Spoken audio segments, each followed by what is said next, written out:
This is unbelievable. What did we just witness? Look at that.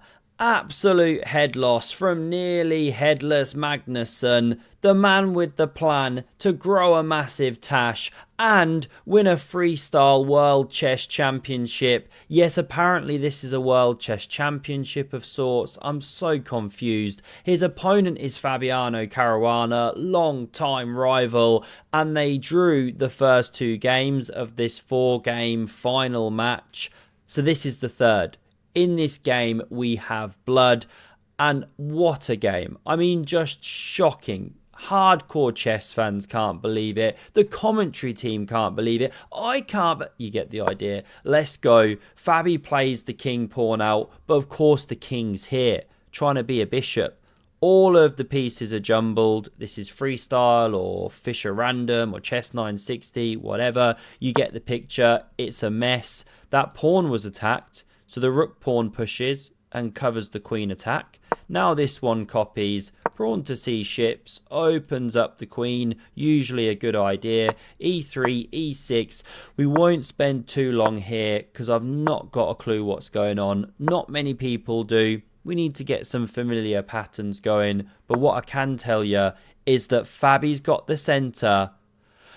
But Magnus gets the kudos for blocking the toilet. Completely clogged down the F file. That's F for fudge. Someone call the fumigators. We've got a serious issue there. Wonderful stuff. Fabi goes h3.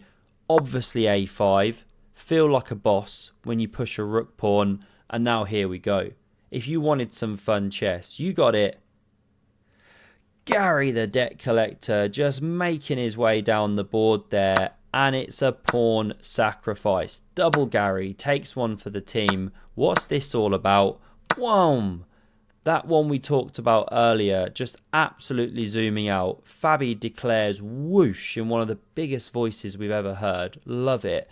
Magnus now covers this pawn, activates the bishop. And this bishop activation is apparently the best move. Kind of logical, because you cover this bishop ever coming to f5 and you prepare to castle.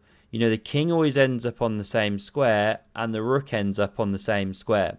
But you have to clear the squares first. Not possible after queen d3, the old castle's queen side. So Magnus fights back in the centre. Now if bishop c2, maybe bishop f5, knight d6 could be coming. So Fabi takes here, wanting to open up the king, and Magnus obliges. I didn't actually really check why this wasn't played. Something about the structure Magnus didn't like. White definitely stands a bit better with the space, the outpost, the camel toe. So in the game, Magnus takes with the c pawn and opens his king. Both kings open, but white may be safer. Fabi now plays something so weird. Knight h4.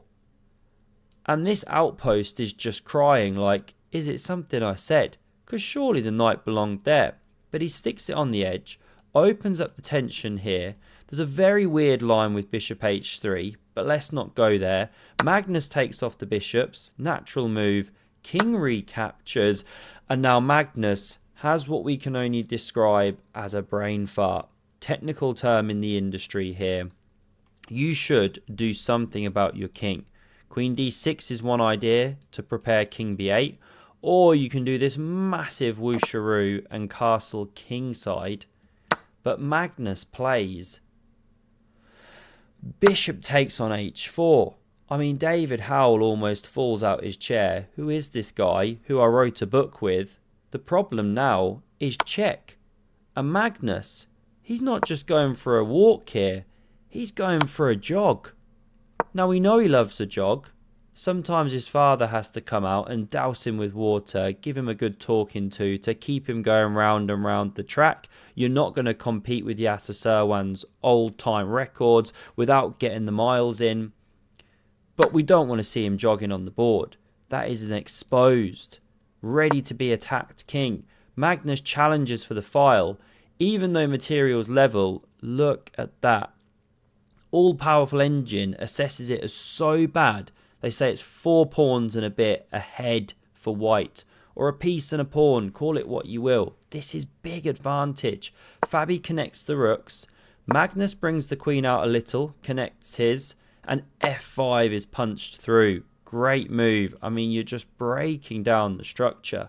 We see this one to try and get the queens off desperately. Fabi does not oblige. Magnus whispers, "Do you even rook lift, bro?" in a very timid voice because he knows he's under the cosh. On the back foot, we now see the move of takes, but even stronger was rook takes on c4, queen takes, bishop g3 check, e5. Here's me thinking I had the line prepared. Let's stop there. But there's also ideas of here with check or taking here. I mean, it's really, really bad. But Fabi didn't find these ideas. He instead plays here, king takes, and this time queen d3 is the top move. You're trying to head into f5 with check.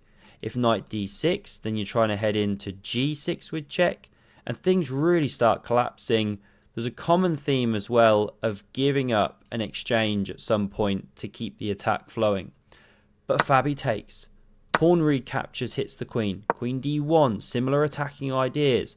Magnus now plays a wonderful fight back move, a little randomizer. c3 check, very nice. Pawn takes.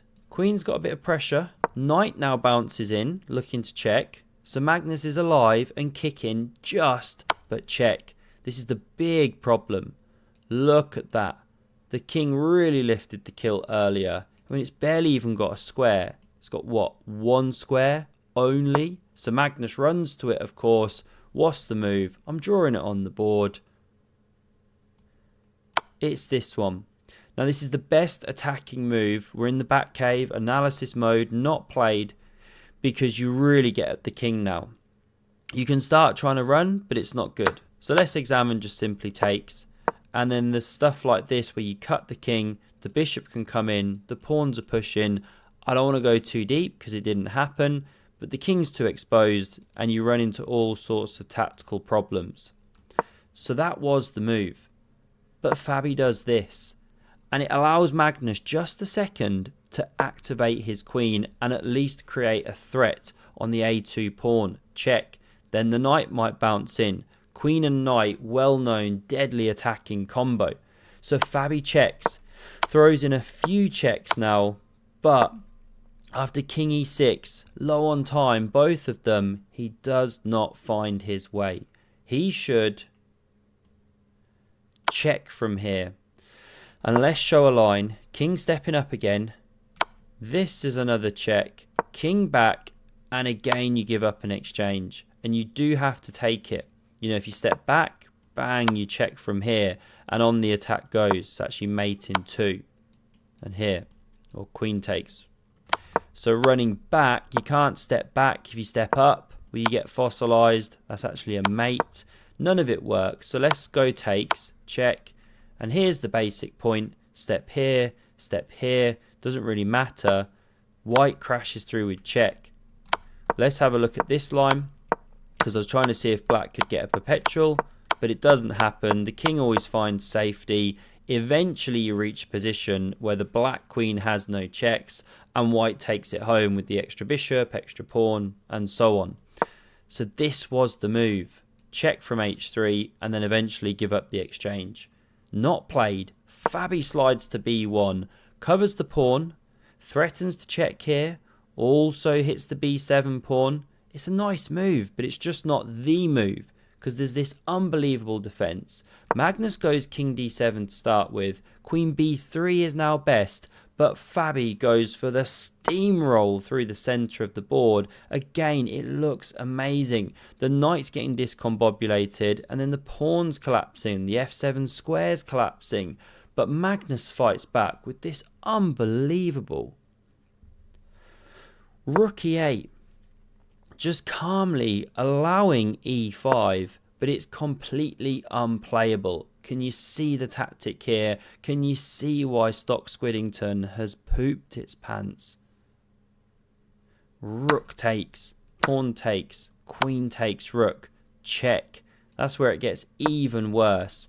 And you pick up more material and white doesn't even have time to take here or you lose the queen. Ouch. So fine, you can move the queen somewhere. Who knows where? It doesn't really matter. You can start checking. You can pick up the pawn soon. Black's winning. So you can't go e5. So Fabi plays bishop g3, x-raying the knight, preparing to crash through. But Magnus, completely undeterred, just encourages it. Launches his own goat pawn down. Wow. Rook's hit, slides, hits the pawn. It is the top move. And it sets up all these threats right. But again, Magnus with a star move here. Worthy of winning the championship, we've got to say. Rook f8. Really? Hitting the open file that just got vacated. Best is takes, and apparently it's some kind of rough balance. But it's so far from obvious. There's craziness going on. Fabi, though, plays queen b3. Really nice idea, but just a touch too late. Because now with the rook on the f-file, everything's changed. Magnus can play the killer. Queen f1. And it's the first of a trio of only moves to seal the victory. The big problem is that now if you try and step back and defend the king somehow, the knight can waltz him. Check. Where to go with that king? You can play like this and then land a deadly check at the end. Just one sample line. So it's hard to get the queen back. What's the big threat? Well, the queen's stepping, the rook's coming. How to fight. Fabi desperately tries this. Bishop e1 put up more resistance but was still lost. This is the game. Magnus now plays queen g2 check and the king's just toast. If you step to the third rank, d3 or e3, the problem's the same. The rook hits and you've ladder checkmated the king because it can't step up due to the pawns and the knight. That's that problem. If you step back to the first rank, well, we're going to find out. Fabi goes to d1. Check. Would be mate, but the bishop can block. Here Fabi resigned, by the way. However, you've just left this piece hanging. Check. King goes somewhere. You know, it doesn't really matter. You keep checking. And the cleanest is just to step in and threaten the mate. And the queen can't get back around to defend the bishop. Even if it wanted to, you could just liquidate and be a knight ahead with a one end game. Magnus Carlsen turns it around, really swindles that game there, had no right to win, but he clung in there and he clutched up, drew the last game, so he wins the overall total World Chess Championship, Galactic Overlord of the Universe, Milky Way, Galaxy, World, something or other, Mariana Trench. I hope you enjoyed this one. Do have a look at the video on the screen if you want to see some more epic chess, and I hope to see you again soon. Cheers.